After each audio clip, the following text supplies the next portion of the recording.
નમસ્કાર દોસ્તો, વિડીયોમાં ફરી એક વખત તમારું સ્વાગત કરું છું. વાત તમારે આજે કરવી છે વિસાવદરની અંદર જે ચૂંટણી યોજાય એના વિશે. તો વિડીયોમાં વધુમાં વધુ લોકો જોડાઈ જજો, વિડીયોને શેર કરી દેજો, દરેક લોકો સુધી પહોંચે. હવે વિસાવદરની અંદર જે પેટા ચૂંટણી યોજાય એ પેટા ચૂંટણીની અંદર આમ આપણે જોઈએ ને તો ગોપાલ ઇટાલિયા આમ આદમી પાર્ટીના ઉમેદવાર, જેમણે ગોપાલ ઇટાલિયાએ જે મુદ્દા પર ચર્ચા કરી કે ભાઈ ખેડૂતોને જે મંડળીમાં ખેડૂતો સાથે અન્યાય થયો છે, મગફળીના ટેકાના ભાવની અંદર જે ભ્રષ્ટાચાર થયો છે, સહકારી બેંકની અંદર જે ભ્રષ્ટાચાર થયો છે, એ ભ્રષ્ટાચાર વિશે ગોપાલ ઇટાલિયાએ વાત કરી કે અમે ચૂંટાઈને આવશું, અમે જીતી જશું તો આ દરેક મુદ્દા ઉપર ચર્ચા કરશું અને ખેડૂતોને ન્યાય અપાવશું.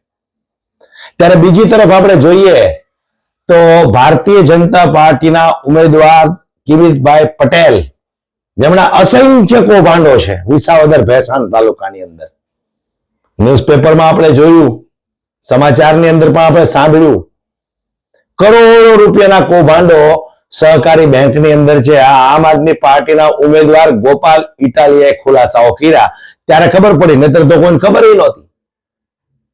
હવે મારે વાત કરવી છે, બરાબર ખાસ ધ્યાનથી સાંભળજો.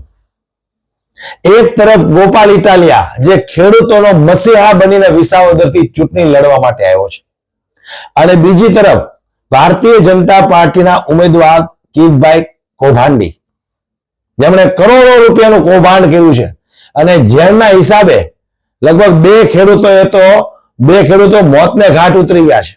એકે આત્મહત્યા કરી લીધી છે વાંદરવડ ગામની અંદર, અને એકને એટેક આવી ગયો છે.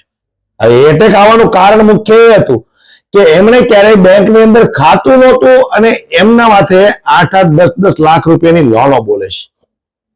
વિચાર કરો તમે, નાનો માણસ, ગરીબ માણસ આટલી બધી લોન કઈ રીતે ભરી શકે? નોટિસો ઘરે આવે, પોલીસ વાળા ઘરે આવે ઉઘરાણી માટે. એટલે આ દ્રશ્ય જોયે એક વ્યક્તિને તો એટેક આવી ગયો.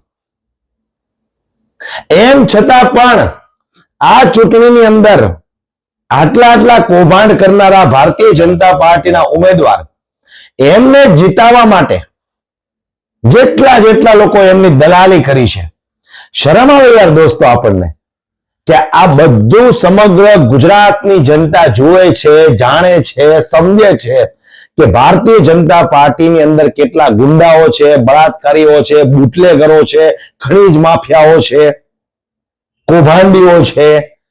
એમ છતાં પણ ભારતીય જનતા પાર્ટીનો પ્રચાર કરવા માટે તમે જેને સેલિબ્રિટી બનાવ્યા હોય, જેમના ડાયરાઓ, જેમની કથાઓ સાંભળીને સેલિબ્રિટી બનાવી દીધા હોય, એવા લોકો જ્યારે ભારતીય જનતા પાર્ટીના આવા કૌભાંડીઓનો પ્રચાર કરવા માટે આવે ત્યારે આપણને શરમ આવે દોસ્તો.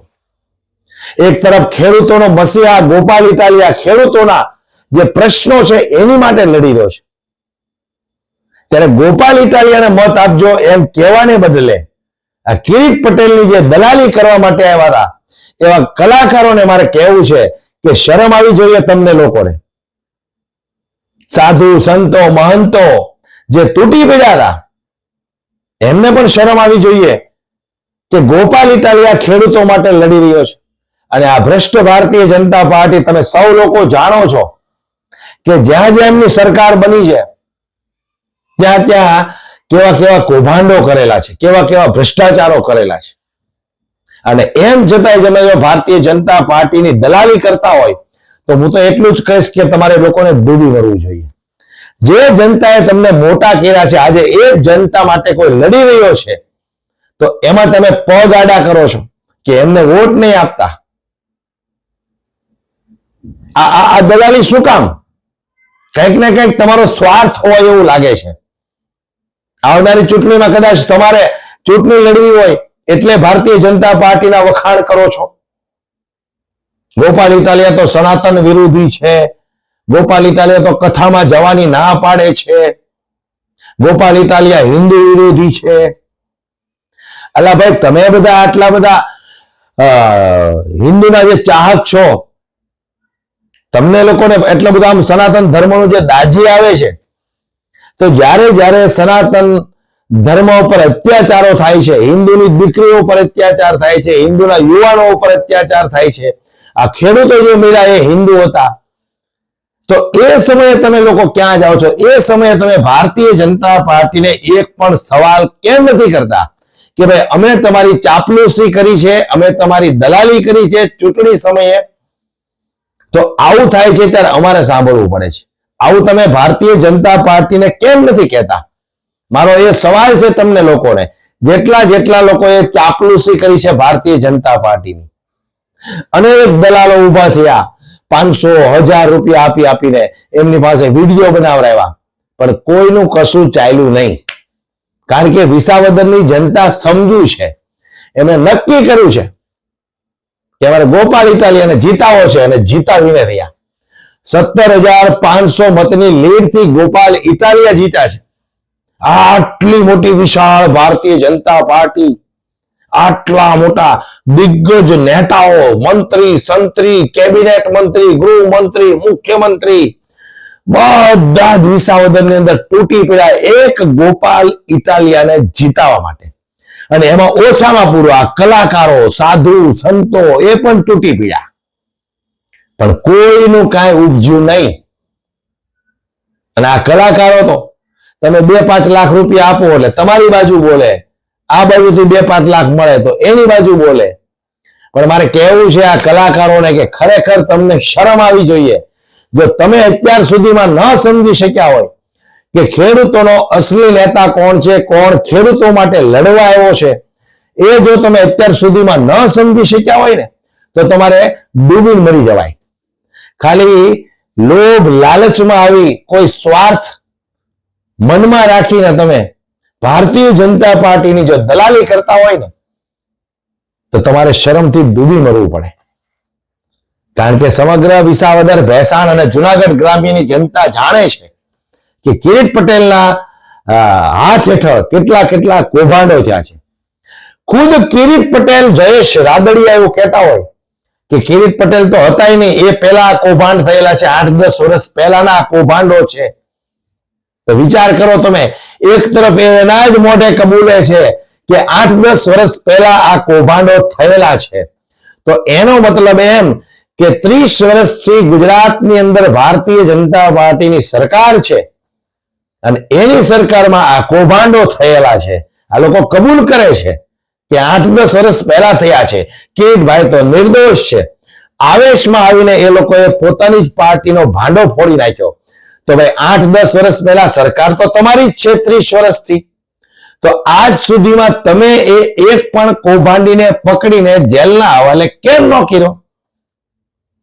આ પણ એક સવાલ છે. પણ અત્યારે કોઈ નહીં બોલે. ચૂંટણી ટાણે જયેશભાઈ રાદડિયા એવું કહે છે ખુલ્લા મંચ પરથી કે જયેશ રાદડિયાને વોટ માંગવા જવાની જરૂર નથી. તો શા માટે ભાઈ તમે કિરીટ પટેલ માટે ગલીએ આંટા મારતા હતા? વિસાવદર, ભેસાણ, જુનાગઢ ગ્રામ્યની એક ગલીઓ તમે ખોંડી નાખી, અને એમ છતાં પણ તમે મંચ ઉપરથી એમ કહો છો કે જયેશભાઈને વોટ માંગવા માટે લોકો પાસે જવું પડે એમ નથી. કેમ ભાઈ? તમે આટલા બધા દિગ્ગજ નેતાઓ છો, આટલા બધા ખેડૂતોના મસીહા થઈ ગયા છો, સમગ્ર ગુજરાતના ખેડૂતોના મસીહા બની ગયા છો કે તમારે વોટ માંગવા ન જવું પડે. તમારા તાલુકાની અંદર ખાલી ખેડૂતોના વીમા પાકે છે, તો સરકાર તમારી છે, તો બીજા તાલુકાની અંદર ખેડૂતોના વીમા કેમ નથી પાકતા? બીજા તાલુકાની અંદર ખેડૂતોને મગફળીનો ભાવ પૂરતો કેમ નથી મળતો? આ તમે ક્યારે તમારી સરકારને સવાલ કર્યો? ન કરો. કારણ કે તમારે તમારા તાલુકાને સાચવવાનો છે. કારણ કે ત્યાંથી તમને જીત મળે છે, ત્યાંથી તમને ખુરશી મળે છે. બીજા ખેડૂતોનો જે થવું હોય થાય, આપણે શું લેવા દેવા? પણ કોઈ એમ કે ભાઈ કિરીટ પટેલ માટે તમારે વોટ માંગવાના છે, પ્રચાર કરવાનો છે, એટલે ખેડૂતોને હાથ જોડીને તમે પ્રચાર કરવા માટે નીકળી જાઓ. અને બીજી તરફ તમે મણગા ફૂંકો છો કે જયેશ રાદડિયાને વોટ માંગવા ન જવું પડે. આપણને તો એમ થઈ જાય કે જયેશ રાદડિયા નરેન્દ્ર મોદી કરતા મોટા નેતા હશે. અને કિરીટ પટેલ જેમણે વિસાવદરની અંદર કાળી ટીલી બેસાડી. આજ સુધીમાં વિસાવદરની અંદર ક્યારે ફરી વખત 2-4 બૂથ ઉપર કે 1-2 ગામની અંદર ચૂંટણીઓ નહોતી થઈ. એટલું બોગસ મતદાન કરીને વિસાવદરની અંદર કાળી ટીલી બેસાડી આ કિરીટ પટેલના ગુંડાઓએ. કેમ ભાઈ? વિસાવદરની જનતા કેમ નથી બોલતી કે આ કિરીટ પટેલે આવા કામ કર્યા છે? ભારતીય જનતા પાર્ટીનો નેતા કેમ નથી બોલતો કે વિસાવદરની અંદર ભારતીય જનતા પાર્ટીના ઉમેદવાર કિરીટ પટેલે કાળી ટીલી બેસાડી? 2 બૂથ ઉપર ફરી વખત વોટિંગ કરવું પડ્યું. એટલે કહેવાનો મારો મતલબ એ છે દોસ્તો કે તમે પણ ઓળખો લોકોને. તમે જેને મોટા કર્યા છે, સેલિબ્રિટી બનાવ્યા છે, એ લોકોને ગરીબ, મજબૂર, લાચાર, બેબસ ખેડૂત લોકોની કોઈ ચિંતા નથી. એને તો બસ સારા નેતાઓ જે સફેદ પોશાકમાં હોય, મર્સિડીઝ, ફોર્ચ્યુનર જેવી ગાડીઓમાં ફરતા હોય, એમની સાથે ફોટા પડાવવામાં રસ છે. ખેડૂતોની કોઈને ચિંતા નથી. એટલે હું ફરી વખત કહું છું કે ભારતીય જનતા પાર્ટીની જેને જેને દલાલી કરી છે વિસાવદરની અંદર, એ બધા વિસાવદર જનતાની માફી માંગી જોઈએ, જે રીતે ગોપાલ ઇટાલિયા સાહેબે કીધું એમ. નહીતર વિસાવદરની જનતા બીજી વાર તમને નહીં ઘૂસવા દે. અને વિસાવદર ભેસાણ તાલુકાની જનતાને પણ હું આજે કહી દઉં છું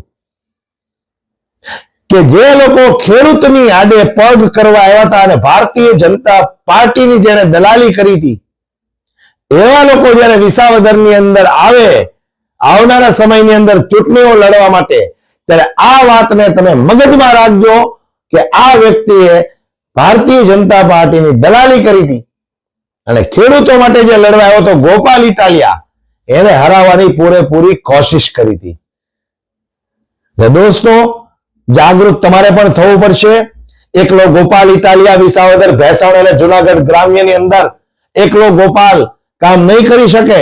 તમારો સાથ સહકાર હશે, તમારો સપોર્ટ મળશે, તમારું સમર્થન મળશે તો મને વિશ્વાસ છે કે વિસાવદર, ભેસાણ અને જુનાગઢ ગ્રામ્યની જનતાના દિવસો ખૂબ સારા આવશે. આવનાર સમયમાં ગોપાલ ઇટાલિયા એવું તમને કામ કરીને બતાવશે. એટલે તમારો પણ સાથ સહકાર જરૂરી છે. અને આવા જે ચાપલુસિયાઓ છે, જે દલાલી કરવા માટે આવે છે, એને પણ ઓળખી લેવા તમારે. આજના વિડીયોમાં બસ આટલું જ. વિડીયો તમને જો યોગ્ય લાગ્યો હોય ને તો વિડીયો ખૂબ શેર કરજો. અમારી ચેનલમાં જો તમે નવા છો તો અમારી ચેનલને સબસ્ક્રાઇબ કરીને બેલ આઇકન પ્રેસ કરી દેજો. જય હિન્દ.